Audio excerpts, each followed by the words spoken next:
আসসালামু আলাইকুম এভরিওয়ান, আপনারা দেখছেন Rami goat farm and agriculture YouTube channel. তো বন্ধুরা, আজকের ভিডিওটা একটা সম্পূর্ণ আলাদা হতে চলেছে। আপনারা অনেক কিছু শিখতে পারবেন। আমি আজকের একটা ফার্মিং আপনাদেরকে দেখাবো এবং আমি আজকের একটা দাদার কাছে এসেছি। দাদা খুব সুন্দর পরিকল্পিতভাবে একটা জায়গায় গোট ফার্মিং করছে। আপনারা কিন্তু এই ভিডিও যদি না দেখেন, দাদার কাছ থেকে অনেক কিছু আপনারা মিস করবেন। তো আজকের আমি দাদার সঙ্গে আলোচনা করাবো আপনাদের। দাদা, আপনার পরিচয়টা? নমস্কার, আমি তপন জানা, দক্ষিণ দিনাজপুর। আমি মোটামুটি একটা ছাগল ফার্ম করছি, একটা শৌখিন ছাগল ফার্ম টাইপের। এটা অভিজ্ঞতা হয়তো আমার ততখানি নেই, হ্যাঁ, কিন্তু আমি প্রথমত আমার পান চাষ ছিল।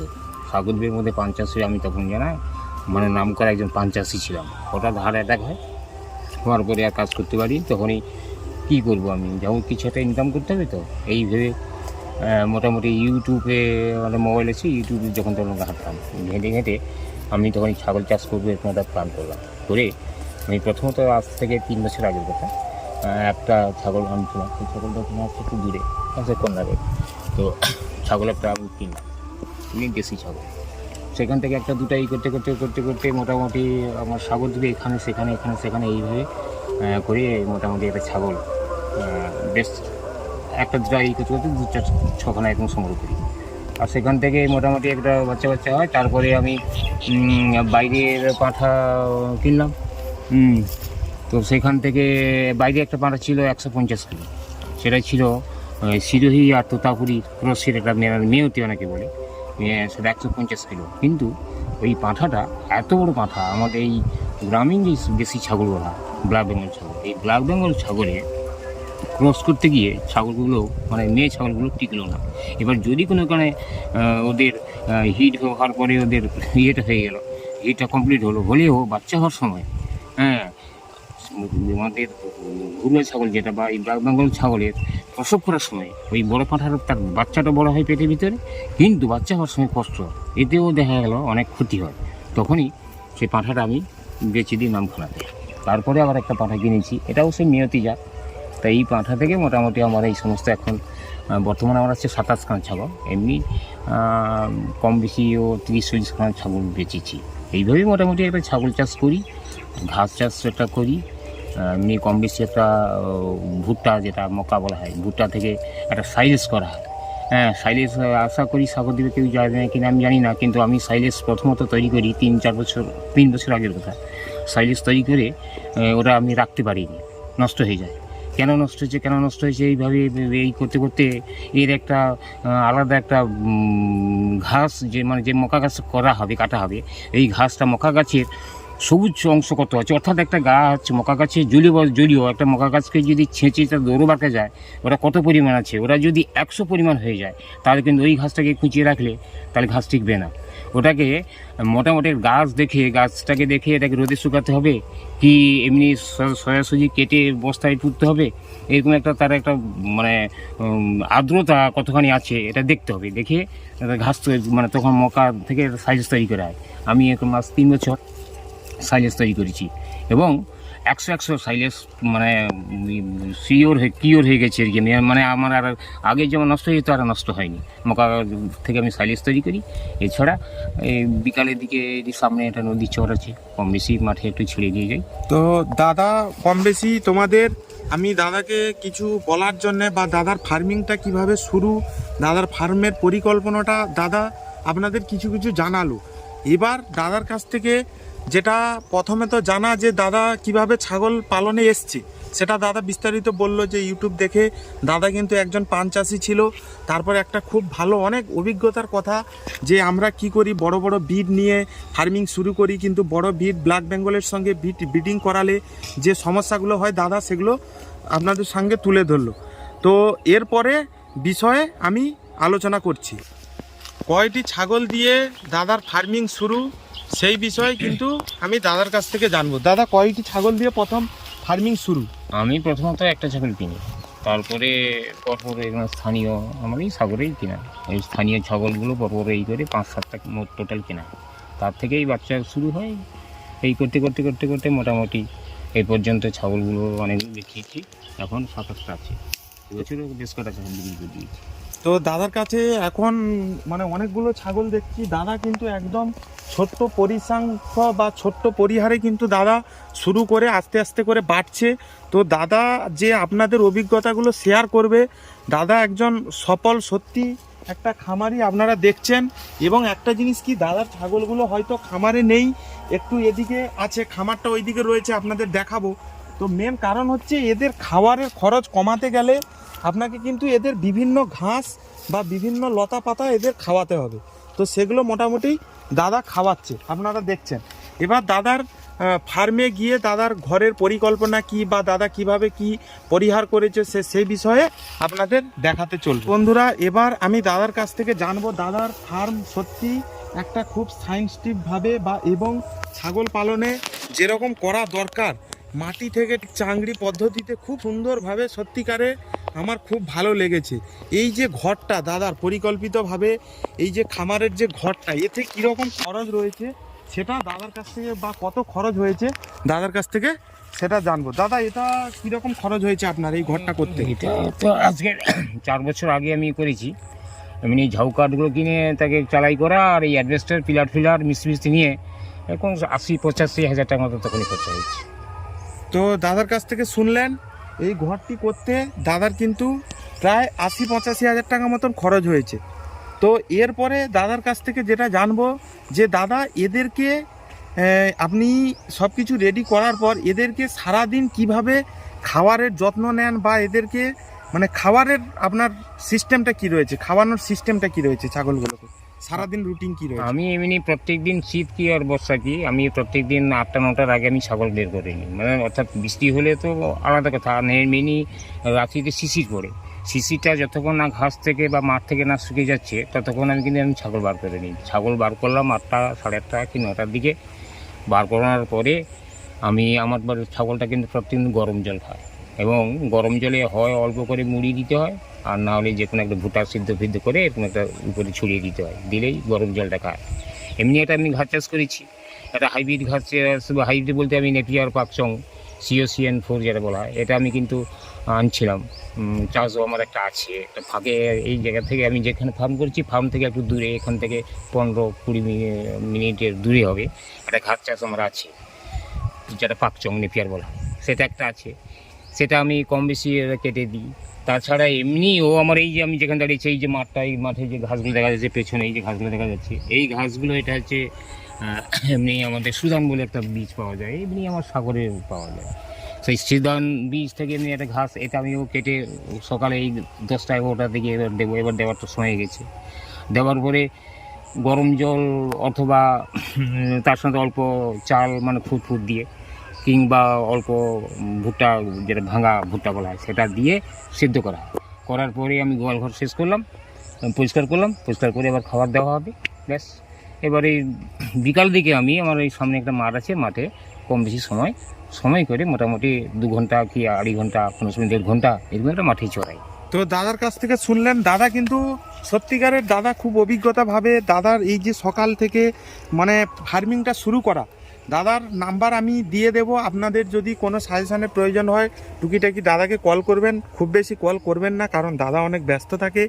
এবং দাদার কাছ থেকে যদি আপনারা ছাগল ক্রয় করতে চান, দাদার ফার্মিংয়ে প্রচুর ছাগল পরিহার্ত হচ্ছে, দাদার কাছ থেকে ছাগল ক্রয় করতে চাইলে আমি দাদার নাম্বার আপনাদের স্ক্রিনে দেওয়া থাকবে, আপনারা যোগাযোগ করে দাদার কাছ থেকে ছাগল ক্রয় করতে পারেন। দাদার অ্যাকচুয়ালি অনেকটা অভিজ্ঞতা রয়েছে, দাদার যে সিস্টেম, এই যে গরম জল এবং জলের সঙ্গে মুড়ি খাওয়ানো, মানে আপনারা বুঝতে পারছেন। আপনাদের এই বিষয়ে আমি আর বিস্তারিত করতে চাইছি না। এখন আমি দাদার কাছ থেকে জানবো, এই যে দাদার যে এদিকে আমি দেখছি যে ভুট্টার যে প্রজেক্ট, যেটাকে আমরা সাইলেজ বলি, এই সাইলেজের প্রজেক্ট দাদা কতদিন আগে সাইলেজ লাগিয়েছে এবং এটাকে দাদা রেডি করবে, এবং এই সাইলেজের খাবারটা দাদা ছাগলদের কখন খেতে দেয়, এই বিষয়ে কিন্তু আজকে আমি দাদার কাছ থেকে আপনাদের সঙ্গে তুলে ধরবো। এই যে দেখুন খুব সুন্দর আকারে কিন্তু সাইলেজ অলরেডি হয়ে এসছে। দাদা বলল যে আমার গাছগুলোকে এবার রেডি করতে হবে সাইলেজ প্রসেসিংয়ে। তো দাদা এটা এই গাছটার বয়স কতদিন হলো? এটা প্রায় 3 মাসের কাছাকাছি, 90 দিন 95 দিন মতো হয়ে গেছে। তো সাইলেজটার বয়স মোটামুটি 3 মাসের কাছাকাছি হয়ে গেছে। তো দাদা এবার এটাকে সাইলেজ করবেন, তাই তো? এটাকে আমি দাদার মেশিন রয়েছে, দাদা এটাকে সাইলেজ করবে।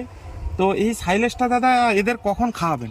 আচ্ছা, সাইলেজটা তো একটা তৈরি করতে তো হবে। সাইলেজটা তৈরি করে একটা পদ্ধতি আছে, সেটা তৈরি করা হয়। করার পরে আমি কিন্তু এটা সাইলেজটাকে ইচ্ছা মতো খাওয়াবো সেরকম আমি করিনি, কিন্তু যে সাইলেজটা যদি আজকের আমি তৈরি করি আর কি, যেটা সাইলেজকে তৈরি করে তার সাথে মেডিসিন মিশিয়ে বস্তায় রাখার পরে ওটাকে 45 দিনের ভিতর কিন্তু খাওয়ানো যাবে না। 45 দিন পর থেকে যে কোনো দিন 46-47 এই করে দিনের পর দিন আপনি খাওয়াতে পারেন।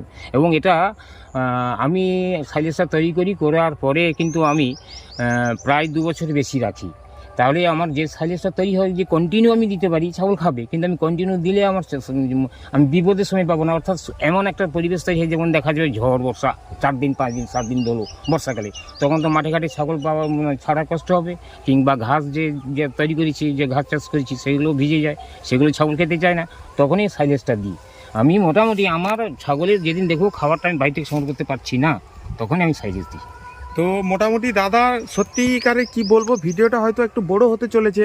আপনারা দেখলেন দাদার সত্যিকারের সাইলেজের সম্বন্ধে অনেকটা অভিজ্ঞতা রয়েছে। দাদা যেভাবে বলল সাইলেজটাকে কিভাবে প্রসেসিং করতে হবে, এবং মানে কি বলবো, সত্যি বলতে আমি আমার ছাগল ফার্মিংয়ের চেয়ে যতটা না অভিজ্ঞতা ছিল, আমি দাদার কাছে এসে কিন্তু অনেক কিছু জানতে পারছি। আমি দাদাকে জিজ্ঞাসা করবো, দাদা আপনি ছাগল ফার্মিংয়ের যে এত সুন্দর তথ্যগুলো আমাদের দিচ্ছেন, আপনার কি কোথাও থেকে ট্রেনিং নেওয়া না কি? আমি বিষয় না, সত্যি আমি ট্রেনিং নিইনি। আমি কিন্তু ওই ছাগল চাষ করার একটা ঝুঁকি হয়ে গেল, অসুস্থ হয়ে পড়লাম। হওয়ার পরে কিন্তু তখন আমি কী করবো, বেকার ছাগল চাষ করি। এই ছাগল চাষ করতে গেলে মোটামুটি ইউটিউবগুলো কম বেশি করে ঘাঁটি। এই ঘাঁটতে ঘাঁটতে আমার এই যে ঘেঁটে বিভিন্ন ইউটিউবার যে থেকে আমি এর বক্তব্য তার বক্তব্য, সেটা মানে কুচবিহার হোক, কলকাতা হোক, কি মেদিনীপুরের কোনো ফার্ম হোক, এরকম ফার্মগুলো মানে বক্তব্যগুলো শুনতে আমার একটা নলেজ তৈরি হয়ে যায়। এরকম একটা আমার অভিজ্ঞতার পড়ে গিয়ে এটা যেন মনে হয় আমি করতে পারবো। এইভাবে আমি ছাগলগুলো চাষ করেছি, দেখছি যে কোনো অসুবিধে নেই। এবং একটা জায়গাতেও বলি, হয়তো ভিডিওগুলো বড় হয়ে যাচ্ছে, যে ছাগল চাষ করতে গেলে যেমন ঘাসের প্রয়োজন আছে, কিন্তু এই যে রোগ ব্যাধিগুলো, অসুখ বিসুখগুলো, প্রাইমারি স্টেজে যে সমস্ত অসুখগুলো হয়, সেগুলো যদি নিজে না করতে পারা যায়, ডাক্তার দিয়ে যদি করা যায়, তাহলে এক্সেস বেশি খরচা হয়ে যাবে। এবং যে আমার একটা ছাগল যদি 10টা 20টা যদি ছাগল থাকে, আমি যদি 15টা যদি আমার ধাড়ি ছাগল থাকে, 2টো করে বাচ্চা হয়, তাহলে 20টা বাচ্চা হবে। 20টা বাচ্চা যদি আমি হাফটা মেয়ে হয় আর হাফটা যদি ছেলে, মানে খাসি যদি হাফটা হয় 10টা, আর পাঁঠি যদি 10টা হয়, তাহলে 10টা ছাগলকে যদি ছাঁটাতে হয়, মানে যেটা খাসি করায়, খাসি করতে গেলে আমাকে লোক ধরতে হবে। লোক ধরতে গেলে 100 টাকা করে নেয়, তাহলে দেখবে 10,000 টাকা চলে যাবে। এটা কিন্তু আমি নিজে করি। এবং নিজে আমি করবো কী করে, আমি জীবনে প্রথম একটা এই ইউটিউবার দেখতে আমি দেখি না আমার ছাগল নষ্ট হয়ে যায় হবে, একবার নিজে করে দেখি। আমি নিজে ব্লেড এনে এবং কেটে যেমন খাসি করানো করে আজকে 3-4 বছরে করছি। এবছরই আমি 3-4টা ছাগল করেছি, এবং এই দেখে আমার পাশাপাশি লোকও আমাকে ডাকে, আমি খাসিও করি। তাহলে এই যে একটা প্রফিট। এবং বছরের 3টি ভ্যাকসিন দিতে হয়, এটা কিন্তু খুব বড় জিনিস, যেটা এখন পর্যন্ত আমি ইউটিউবে বলতে পারিনি, যেটা এই মুহূর্তে বলছি। যে ভ্যাকসিন, একটা পিপিআর ভ্যাকসিন দিতে হবে, আর একটা গোট ভ্যাকসিন দিতে হবে, আর একটা ইটি, হ্যাঁ, আর প্রয়োজনে টেটেনাস।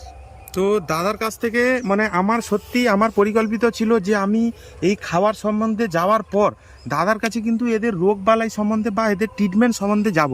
তো একটা জিনিস সত্যি শুনে আমার খুব ভালো লাগলো, দাদা এই যে বিভিন্ন খামারের ভিডিও, আমাদের মতন ইউটিউবাররা কষ্ট করে বিভিন্ন খামারের প্রতিবেদন তুলে ধরার জন্যে, এর থেকেও কিন্তু আমি বা দাদার মতন অনেক খামারি কিন্তু অনেক একটা মানে আস্থা এবং ভালো একটা ফার্মিং চালিয়ে নিয়ে যাওয়ার ক্ষেত্রে অনেকটা সুবিধা করছে।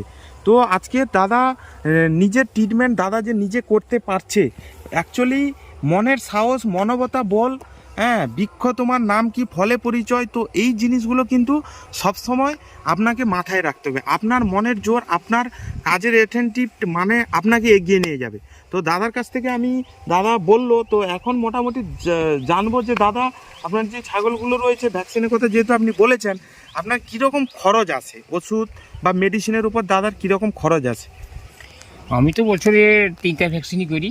একটা পিপিআর ভ্যাকসিন, আর একটা হচ্ছে আপনার গোটপক্স, আর একটা ইটি। এটাই আমি করি। প্রয়োজনে এই বাচ্চা হওয়ার সময় টেট ভ্যাক করি, আবার বাচ্চা হওয়ার পরে টেট ভ্যাক করি। তো এটাতে ভ্যাকসিনে এমন কিছু খরচা হয় না, ছাগলের পরিমাণের উপরে একটা খরচা হবে।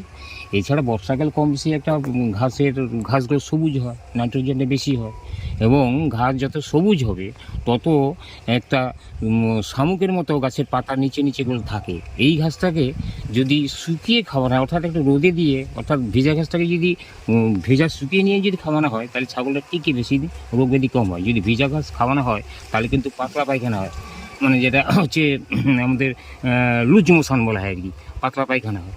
এইটাতে পাতলা পায়খানা যাতে না হয় তার জন্য এই পরিবেশটা তৈরি করতে হবে। আর পাতলা পায়খানা হলে মোটামুটি পায়খানার ওষুধ দিতে হয়।